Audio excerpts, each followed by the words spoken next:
Alright guys, so here I'm just going to examine a game that I played using Senna support.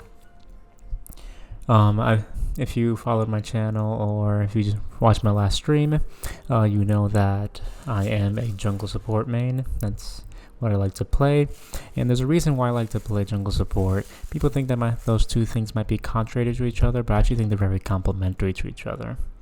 If you played support and you're a support main, then you probably know what I'm talking about when I say that support and jungle are very similar roles, and they play a similar part in the game to affect other lanes, not just their own. So let's start with the analysis. And here I'm playing Senna. Let's zoom in right here. In this game, we're running a normal Senna build. We're running for runes. Sorry, just forgot the name. We're running Fleet Footwork as the rune. I decided to try it out since Poor Professor said that it was the most used rune in U.GG. So I can see why there is merit to using it like that. You get a nice heal, you get nice movement speed towards somebody. Senna already has a slow, so she doesn't really need to constantly have a glacial augment running. It doesn't give you more damage, it doesn't give you more sustain. It does give a little bit of AoE slow, but I faced Senna's using that mastery, and I never felt impaired whatsoever. I actually felt like it was, for the most part, something that can be ignored. Here they try to go for an early invade.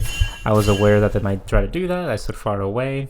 Obviously, Leona is a really good level 1 invader, along with Ashe, who can slow permanently, and Silas can start his E.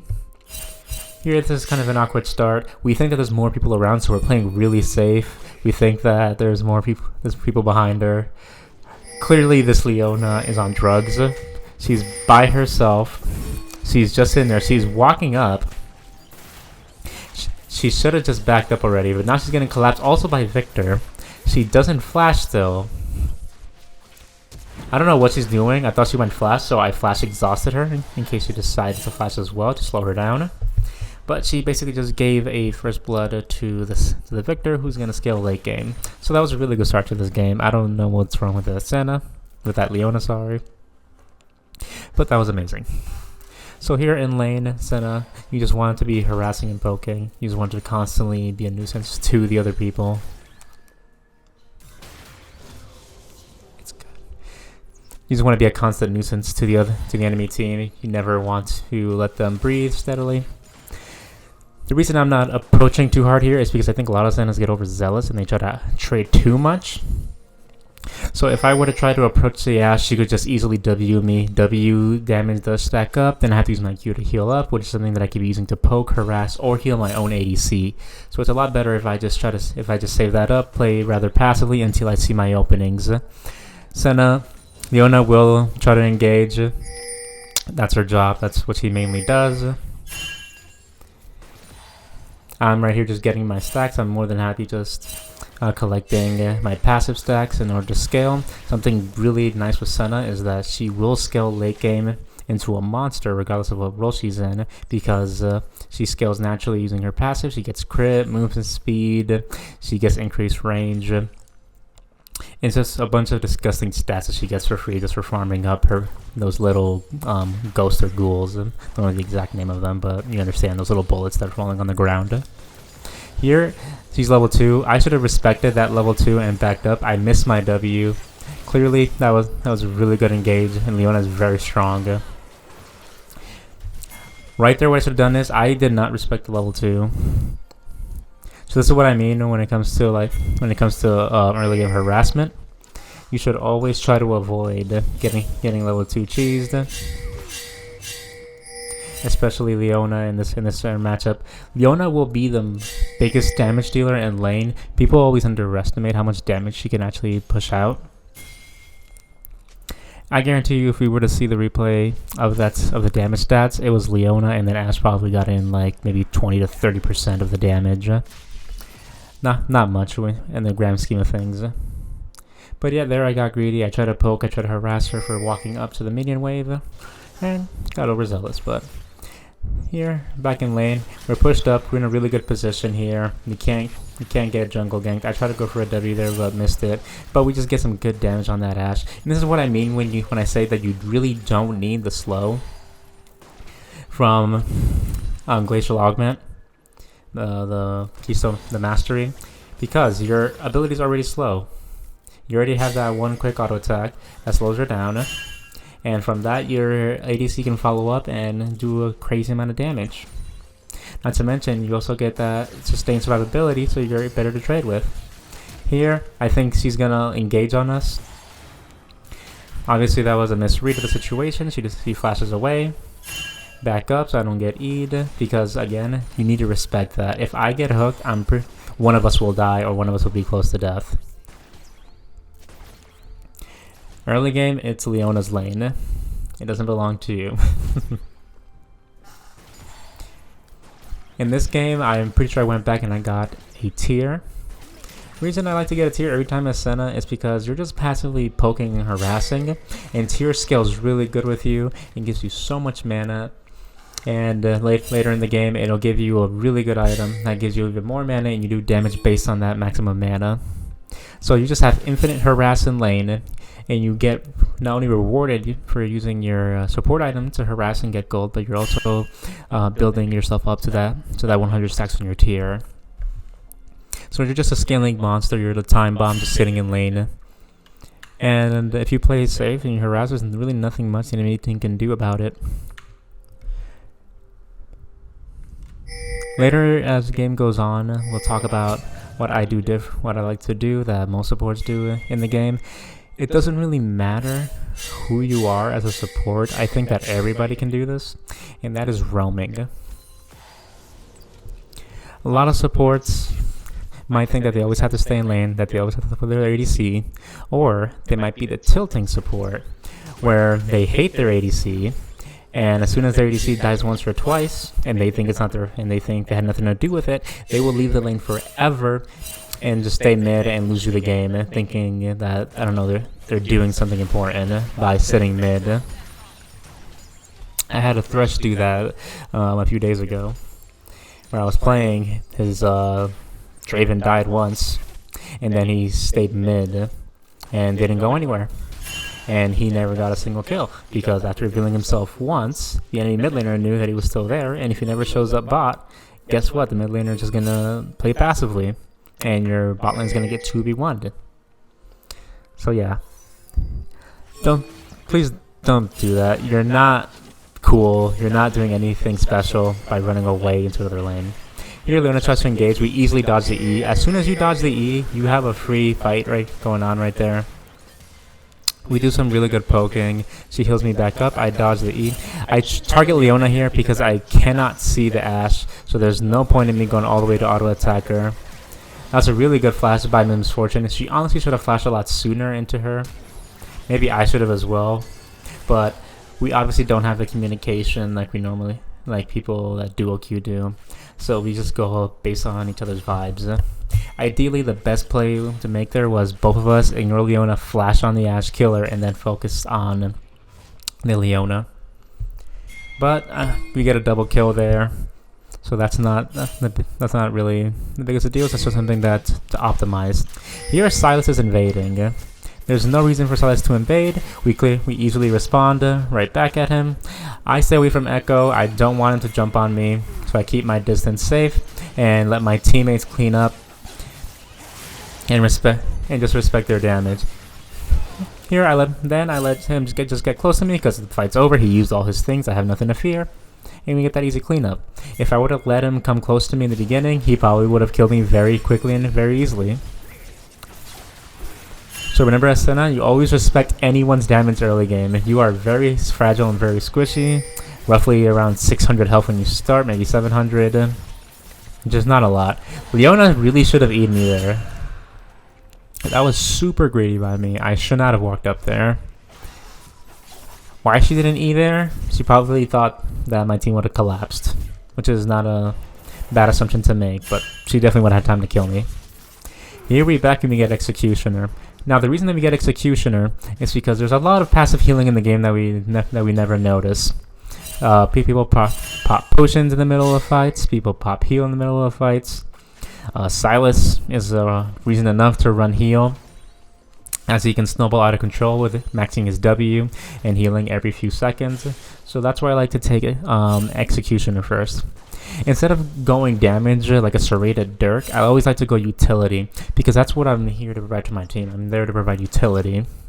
So not only am I providing a slow to my team now, I am also providing a passive bleed to my team, so that any healing that the enemy team might have, I can operate on. Here again, get baited. Get my ultimate off. If I had my Q there, I would have been able to clean that up for her. And now Leona's gonna kill my ADC as well. And so I'm telling you, man, the power of Leona. That was an obvious bait. I tried to bait out the E.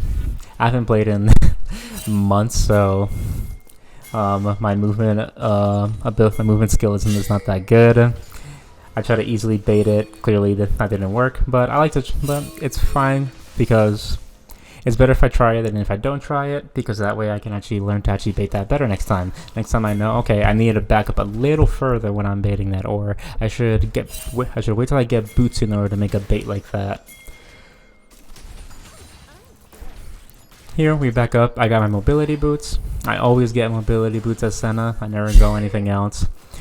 You have the only piece of kiting that you have in order to get people off of you is your W, and that requires you to land it and then get away from people. So the faster you can get away from people, the better. Not to mention that if I look at the item here, I also get, the effects of slowing effects is reduced by 25%, so I don't get slowed as much. And here I am, what I'm talking about. Bot lane is doing nothing. There's no one there. There's no farm. There's no CS. I'm going to roam here. I'm going to help my Evelyn out. And in the process, because I try to help my Evelyn out, we're going to get a kill. We're going to get a kill here on either the Echo or the Leona. It's really good that I responded there. You probably would mostly expect something like that from an Alistar or a Blitzcrank, or clearly like here Leona. But there's a lot that you can do here too as Senna. Like for example, right there, it was a 2v1 with Leona. Obviously, I don't do that much damage yet, but it was enough for me to actually get the kill. Do you like that? I put the ward down in order to get the Q. That was kind of sick. And you put the word. Something you can do as a Senna, if you don't know, you can actually use a ward to Q it and extend your Q, just like that.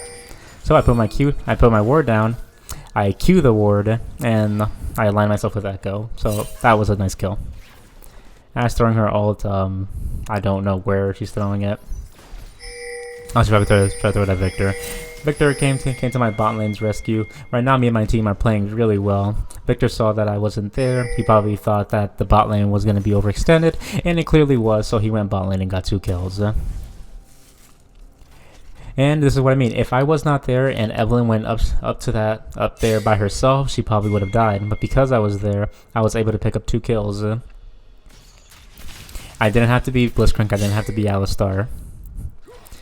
Anytime that there's nothing to do bot, you should always be looking to go somewhere else in somebody else's lane and help out the rest of your team. And this is what I mean when I say that when you play as support, you're playing as a secondary jungle.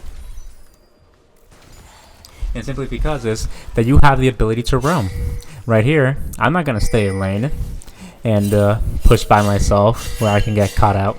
I'm going to roam, I'm going to ward, I'm going to see what's going on the map. I had no vision of Echo there. Now I have vision of him, now I know he's there. I know that Silas is there. I'm going to try to dodge this right here. He flashes on me, sad. But there's my Evelyn right there. I ult, I flash away, I W out of there. And I get out scot-free. I get that bonus move. Silas slows me with his Q, but I have that bonus ability. And I get out easily. I know that Silas is trying to go for me here. This is what I mean by keeping your distance. I know Silas wants to get me. I'm just baiting him in here. I know he doesn't have flash, so I just bait him for my Evelyn. And she gets an easy cleanup. There, yes, I got caught out. but I reacted appropriately. I used my ultimate to get that shield. I flashed into the opposite direction of where they probably think I will go. They probably thought I was going to go up here, but I flashed over here, so they weren't ready and they could not catch up to me. And me roaming and me not being staying in lane and farming up that wave. Because of that, my team got 2 kills. Actually, no, we got 1 kill with Silas, but it snowballed into getting a dragon, and Echo made a dumbass play and tried to steal it with no escape instead of just giving the dragon, which would encounter the soul. I sort of like, it wouldn't be a dragon. It wouldn't be a dragon that would count towards the soul, so it wouldn't stack. Dragons are not really that important in game, and you could do really well, lose 3 dragons, and just get the rest because you did so well early game from ignoring them and ganking other lanes. Here, I'm just with my teammates. I know they have mid all set. There's nothing I can really do there. They're gonna get this tower on their own. I'm gonna go bot lane and help my Misfortune, who might get jumped on by the Silas. Here, I'm just trying to set it up, see if we can get something here. We have to be really careful because Silas can easily 2v1 us. I think he's gonna back up. Oh, he ulted. I took advantage of that. I went in. He obviously didn't know that I was there. Use my Q right there again in the ward to slow him down. And this is what I mean. You really don't need Glacial. Oh, I thought he was dead, so I stopped. I tried to do it again. I messed it up. I messed it up here again.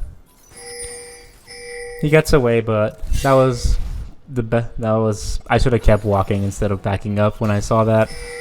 I thought that the Misfortune ultimate would have got him. So that was a mistake on my part. But besides that, just pay attention to how I set it up, how I took my time, how I was patient. I didn't just walk in there. I wanted to sometimes having a little patience and waiting to see what the enemy does will be rewarded for you. Like for example in that scenario. Silas was sitting there by himself. He had no. If I would have showed up early, he wouldn't have ulted. He would have still had his ultimate, and he wouldn't have stayed still there and just, you know, ulted the wave. But because he felt so safe and because he thought, oh, no one would wait this long, he decided to ult, stay still, and I was able to get that gank. There is no rush as a support. You're not missing farm. You're not missing items. The reason you are there is to help your team out. So if wasting a minute or 2 is how you're going to help your team, then that's how you're going to try to help your team. That's something that supports have on top of junglers, in my opinion. So junglers, if you sit there in lane, then you're losing XP, you're losing farm, you're losing gold. And by losing, I mean, it's not that someone's taking your farm, although they could be if you're not there. It's that also the enemy jungler is probably farming, it's probably getting that gold, it's getting that XP, and is getting ganks on other lanes that you can now not respond because you're stuck just trying to make a play in one lane. Nice, and here my top laner gets a double kill. I'm just going to support my bot laner here. There's not really much for me to do on the map. My teammates are pretty much taking control over this entire side of the map. So I'm just going to stay here and keep control of this side of the map for my team as well and try to get this tower. I think right here the best play would probably be to go mid and help Evelyn push that tower. Yeah, now that I see it, it was definitely the better play to go mid. We should have just pushed the wave once, gone mid, and if Silas wanted to stay there and take the bot lane, we would have taken 2 towers we would have taken 2 towers in his absence. So another time I could have made a better call out, or even just go there by myself. But we don't get punished because my team is doing so good. But something that I've been doing is, okay, Silas goes in here. He did not have to E. I use my exhaust and we get a free kill right there. He probably accidentally hooked that minion. He probably didn't intend to, but he did anyways. But going back on the tangent that was going on before, I've noticed recently that this is something that's pervasive in low elo, and I'm definitely doing it too, is that I'm not ending games fast enough. I played a game where I was Pike, and my team we were destroying the enemy team. It was disgusting. But because we didn't end early, because we made so many mistakes, because we didn't optimize our plays, their kill ended up scaling, and we ended up losing with a 12,000 gold lead. So in that situation, I didn't get punished for not being mid and not pushing the game farther faster. But in games where the enemy team has scaling champs like a Kale, that's definitely like a death sentence, and that's a huge mistake. Champions that scale really hard into the late game, like Kale and Twitch, Fiora, they punish you for your lack of ability to end the game quickly, and that's why sometimes they're really good in lower elo, because the only thing that's stopping the game from lasting longer is your teammates if they think that the game is over. But if your team doesn't think that the game is over, and you and another teammate always make the decision to stay in the game, you could potentially always outscale the enemy team and win the game just automatically. Like, this kill was so strong, like one of her E's took 80% of my health, so she could kill me into auto attacks. That's how strong she got. And that was a really long game. We made so many mistakes. We threw so many times. We weren't grouping up correctly or at all. Shaco trying to distract here. It's not a bad idea. I back up here. I don't want to be near Leona, so I go towards the enemy team. I don't know where they are, but anywhere is safer than Leona. Keep my distance, and we get an easy kill right there. So here, instead of backing, we should have really just tried to take the mid tower. There's no way that they would have outranged us. Senna and Misfortune probably would have been easily able to outpoke them and take the tower. But they're backing for Dragon. But they're backing for Baron, which is not a horrible thing.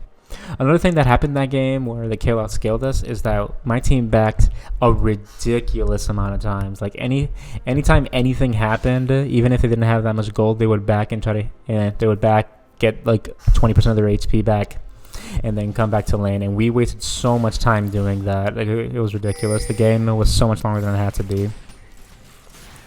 So when you're playing support, when you're playing jungle, you really need to make those plays that end the game fast. The longer the game lasts, it's not more if you're ahead, it's not more opportunity for you to win, it's more opportunity for your enemies to win. Echo is being really greedy right now. He doesn't need this red buff. We're both here. He knows he saw us, and he gets killed that easily. Here the game is just over. Echo just thinks that the game is over. He saw Misfortune, he saw me. There's no reason for him to have engaged on me. And the surrender vote failed on the blue team. So this is what I mean. Like, if they had a really scaling champ, there will be people who will keep playing a game like this. And they will keep scaling in the game, and they will keep pushing the lead, and they will keep waiting for those mistakes to happen, and they will eventually win. Because again, the only thing that can happen when you're ahead is go downhill. There's no more up after a certain amount. There's only down. And so you need to stay consistently up in order to make sure you don't lose. Which is very hard in a game with 5 people who are disorganized. Here this team fight is kind of awkward. We're all on the other side of the wall. Cho'Gath decided to engage there. I should have just went around here. I had no idea why I decided to go all the way around this way. But my team is so strong that it really didn't matter. Here we're just taking the enemy team's last hope. This game is over. We can just be taking the towers.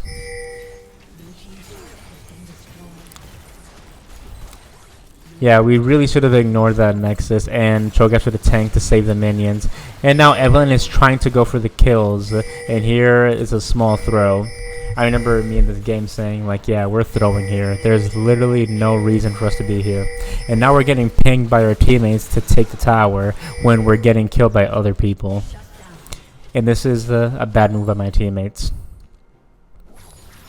I don't know who is pinging to attack the tower, but we're clearly all 5 gonna die. And if we all die, they're all up. They get Baron, and then we lose the game. Or we start the snowball to the process of losing the game. So that's a situation where, okay, we messed up, we weren't organized, we didn't get the towers, we didn't tank properly, so we just backed up. There's no reason for 3 of us to die there and give that much gold, especially now that there's these bounties that you get for destroying towers, that you get for taking barons and dragons. So any objective that they take could lead into a snowball of them coming back, which is probably another reason why that Kale came back. She just became a turret destroyer. They started taking objectives, and they got the goal to end it. Her whole team was like negative 2.5 KDA. Like they had 2 deaths for every. They had like 2 or 3 deaths for every kill they had, and they had like 2 or 3 kills. Here, I'm just trying to save my misfortune. There's no reason for me to engage. Echo is going really hard here. Not a bad idea. I exhaust him. I kite this way. I still try to damage him though. I flash out because in case his ultimate hits me. And the team gets caught diving under tier 2 tower. Again, another play they shouldn't have made. They could have just stepped back and farm. They could have cleared the waves. Cho'Gath is right there by himself right now. There's no reason for Cho'Gath to be there. And dying. This is why you need to end the game early. Look what Cho'Gath is doing. He's just giving a free kill to the enemy team for no reason. Baron is up, Dragon is up. He could have been there to take that with us. You can say he was distracting, but he didn't get any damage on the inhibitor, or barely any. He was just a super minion, and he gave about 300 to 450 gold. That's what he was there to be. He could have just pushed mid, gone top, pushed the top wave. Then we had 2 lanes pushing into their base. And this is what I mean. People will get desperate to end the game. And the enemy team is not desperate to end the game. They're desperate to keep the game going. So it's easy, and it's easier for them to keep the game going than it is for you to end it. Huh. I had no idea ICP there. He got to catch up, but he had no information, so he had no idea how many people were going to be there. He should have waited for his team, but he probably thought he was going to go for the steal or something. Shaco trying to be tricky here. You can clearly see him. Echo tries to jump on me, but I get an easy stun on him, and I W. And I get away from him, no problem. Here, I'm just trying to chase him because I know that there's nothing much that he could do right now. Good Ashe error right there. This fight is so disorganized. Everybody's everywhere. This is not even a proper team fight, man. This is just gross to look at. Here I'm chasing Echo. I stay away back enough so I don't get hit by his ultimate, and I kite him back. I give the kill to Victor because Victor scales really hard. And Cho'Gath does his split push thing. The reason it works this time is because they made a reckless decision in trying to stop the Baron. What should have happened is that Silas should have TP'd there. He should have grabbed vision of the Baron, see if we were doing it, and defended the base and moved back. Even though it was a kind of a sloppy game, it was fine for what it was, and I hope I pointed out some important things to you guys. And alright, hope you guys enjoyed the commentary. Hope you like and subscribe and leave a comment in the video. Remember to follow me on Twitch if you guys want to see when I stream, and I hope you have a great day.